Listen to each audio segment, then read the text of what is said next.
Hello friends, welcome to Creative Medicine.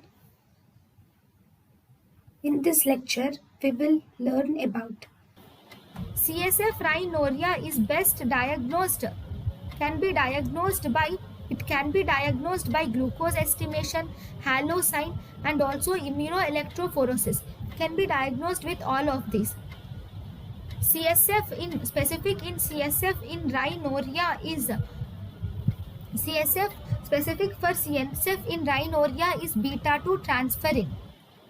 but this is not done routinely in our tests, but specific is beta to transferrin. Thank you and thank you for watching.